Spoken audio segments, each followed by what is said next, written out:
ആകാശവാണി. നമസ്കാരം. പ്രാദേശിക വാർത്തകൾ വായിക്കുന്നത് അഞ്ജന പുതിയമഠം.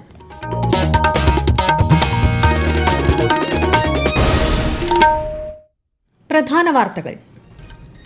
ലോക്സഭയിലും നിയമസഭകളിലും വനിതാ പ്രാതിനിധ്യം വർദ്ധിപ്പിക്കുന്നത് ലക്ഷ്യമിട്ടുള്ള 3 സുപ്രധാന ബില്ലുകളിൽ ലോക്സഭയിൽ ഇന്ന് വോട്ടെടുപ്പ്. ബില്ലുകളെ എതിർത്ത് പ്രതിപക്ഷം. സംസ്ഥാനത്ത് കനത്ത ചൂട് റിപ്പോർട്ട് ചെയ്യുന്ന സാഹചര്യത്തിൽ ജാഗ്രത പാലിക്കണമെന്ന് ആരോഗ്യമന്ത്രി വീണ ജോർജ്. ആശുപത്രികളിൽ പ്രത്യേക ഹീറ്റ് സ്ട്രോക്ക് ക്ലിനിക്കുകൾ ആരംഭിച്ചു. കണ്ണൂർ ഡെന്റൽ കോളേജിലെ വിദ്യാർത്ഥി നിതിൻ രാജിന്റെ മരണവുമായി ബന്ധപ്പെട്ട് ദേശീയ ദന്തൽ കമ്മീഷൻ മെഡിക്കൽ കോളേജ് പ്രിൻസിപ്പലിനോട് റിപ്പോർട്ട് തേടി.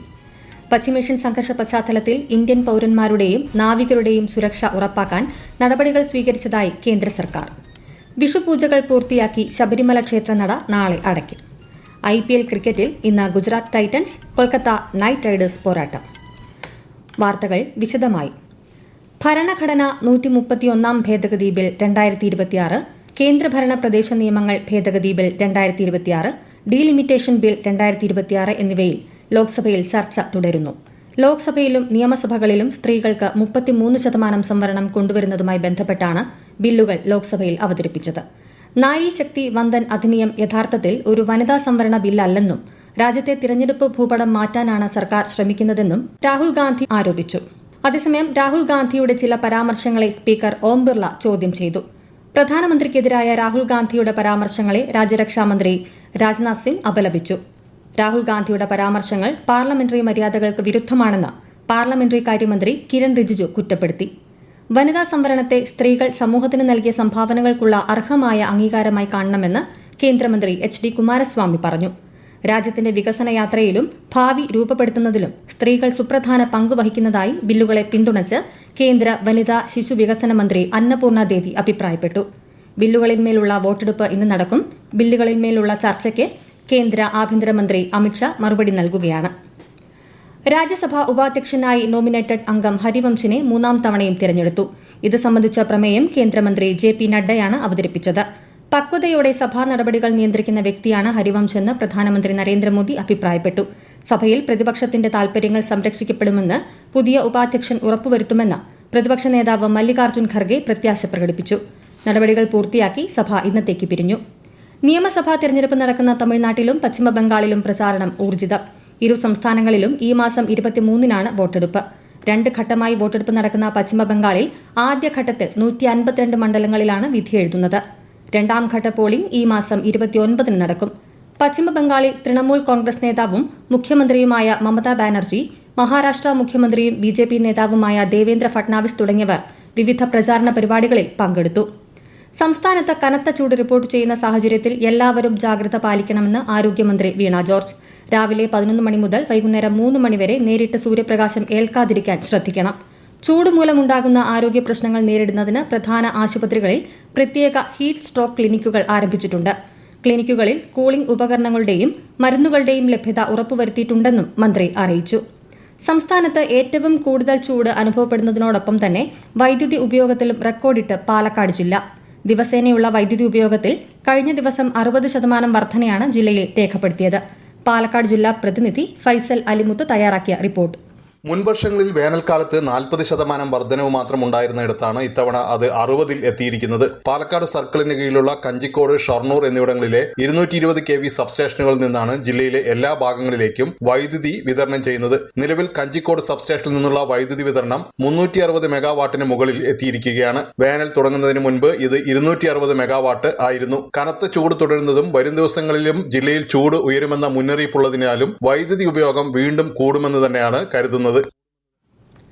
അതിശക്തമായ ചൂടിനെ തുടർന്ന് വയനാട്ടിൽ കുടിവെള്ളം പോലും വറ്റുന്ന സാഹചര്യത്തിൽ വന്യജീവികൾക്ക് ആശ്വാസമാകുകയാണ് വനത്തിലും വന അതിർത്തികളിലും നിർമ്മിച്ച തടയണകൾ. കൂടുതൽ വിവരങ്ങളുമായി ആകാശവാണി വയനാട് ജില്ലാ പ്രതിനിധി അരുൺ വിൻസെന്റ്. കടുത്ത വെയിലിൽ വന്യജീവികൾക്ക് ആശ്വാസമായി മാറുകയാണ് വനാതിർത്തികളിൽ നിർമ്മിച്ച തടയണകൾ. ബത്തേരി നൂൽപ്പുഴ മാറാട് തടയണയിൽ ഇപ്പോൾ ജലസമൃദ്ധമാണ്. ഇതിനു പുറമെ വന്യമൃഗങ്ങൾ തീറ്റയും വെള്ളവും തേടി ജനവാസ മേഖലയിലേക്ക് എത്താതിരിക്കാനായി കഴിഞ്ഞ ദിവസങ്ങളിൽ വനംവകുപ്പിന്റെ നേതൃത്വത്തിൽ നല്ലൂർ, ആനക്കുളം, വെള്ളിത്തോട് തുടങ്ങിയ വനമേഖലകളിൽ ബ്രഷ്മുട്ടും ചെക്ക് ഡാമുകളും നിർമ്മിച്ചിരുന്നു.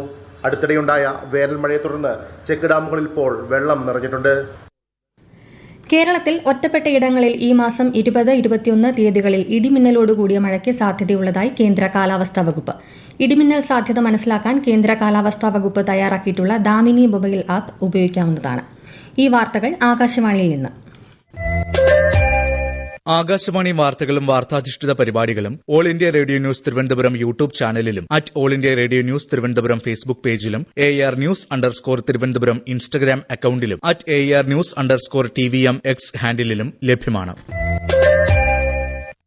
പ്രധാനമന്ത്രി നരേന്ദ്രമോദി ആകാശവാണിയിലൂടെ ജനങ്ങളുമായി ആശയങ്ങൾ പങ്കുവയ്ക്കുന്ന പ്രതിമാസ റേഡിയോ പ്രഭാഷണ പരിപാടി മൻ കി ബാത്തിലേക്ക് ഈ മാസം 24 വരെ ജനങ്ങൾക്ക് അഭിപ്രായങ്ങൾ പങ്കുവയ്ക്കാം. 1800117800 എന്ന ടോൾ ഫ്രീ നമ്പറിലൂടെയോ നരേന്ദ്രമോദി ആപ്പിലൂടെയോ MyGov ഓപ്പൺ ഫോറം വഴിയോ ആണ് നിർദ്ദേശങ്ങൾ പങ്കുവയ്ക്കേണ്ടത്. മൻ കി ബാത്തിന്റെ 133ാം പതിപ്പ് ഈ മാസം 26-ന് ദൂരദർശനിലും ആകാശവാണിയിലും ലഭ്യമാകും. കണ്ണൂർ അഞ്ചരക്കണ്ടി ഡെന്റൽ കോളേജിലെ 1ാം വർഷ വിദ്യാർത്ഥി നിതിൻ രാജിന്റെ മരണവുമായി ബന്ധപ്പെട്ട് ദേശീയ ദന്തൽ കമ്മീഷൻ മെഡിക്കൽ കോളേജ് പ്രിൻസിപ്പലിനോട് റിപ്പോർട്ട് തേടി. അതേസമയം സംഭവത്തിൽ കുറ്റാരോപിതനായ ഡോക്ടർ റാമും ഡോക്ടർ സംഗീത നമ്പ്യാരും തലശ്ശേരി സെഷൻസ് കോടതിയിൽ മുൻകൂർ ജാമ്യാപേക്ഷ നൽകി. ഹർജി ഈ മാസം 22-ന് പരിഗണിക്കും.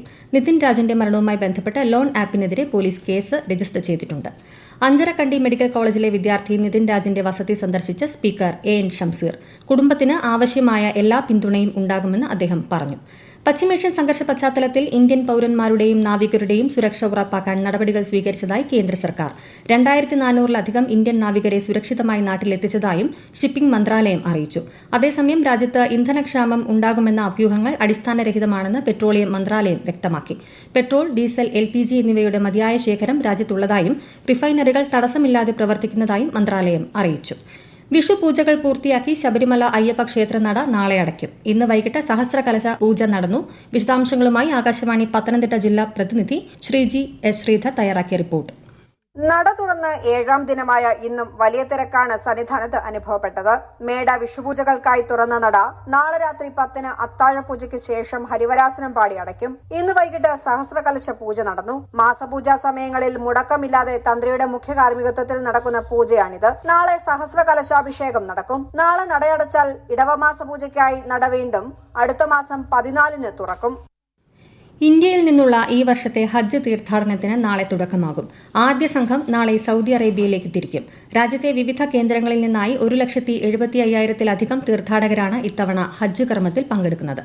IPL ക്രിക്കറ്റിൽ ഇന്ന് ഗുജറാത്ത് ടൈറ്റൻസ് കൊൽക്കത്ത നൈറ്റ് റൈഡേഴ്സിനെ നേരിടും. രാത്രി 7:30-ന് അഹമ്മദാബാദിലെ നരേന്ദ്രമോദി സ്റ്റേഡിയത്തിലാണ് മത്സരം. ഇന്നലെ നടന്ന മത്സരത്തിൽ മുംബൈ ഇന്ത്യൻസിനെതിരെ പഞ്ചാബ് കിങ്സ് 7 വിക്കറ്റിന് വിജയിച്ചു. രാജ്യത്തെ ഓഹരി വിപണികളിൽ നേട്ടം. സെൻസെക്സ് 505 പോയിന്റ് ഉയർന്ന് 78,494-ലും നിഫ്റ്റി 157 പോയിന്റ് നേട്ടത്തിൽ 24,354-ലും വ്യാപാരം അവസാനിപ്പിച്ചു. സ്വർണ്ണവില കുറഞ്ഞു. ഗ്രാമിന് 125 രൂപ കുറഞ്ഞ് 14,135 രൂപയും പവന് 1000 രൂപ താഴ്ന്ന് 1,13,080 രൂപയുമാണ് ഇന്നത്തെ വില. വയനാട് കൽപ്പറ്റ ടൌൺഷിപ്പിലെ വീടിന് വിള്ളൽ എന്ന് പരാതി. മുണ്ടക്കൈ സ്വദേശി നൌഫലിന് ലഭിച്ച വീടിനാണ് വിള്ളൽ കണ്ടെത്തിയത്. സോൺ 1-ലെ 8-ാം നമ്പർ വീട്ടിലാണ് നേരിയ തോതിൽ വിള്ളൽ കണ്ടെത്തിയത്. അതേസമയം ആശങ്ക വേണ്ടെന്ന് ഊരാളുങ്കൽ CEO അരുൺ ബാബു അറിയിച്ചു.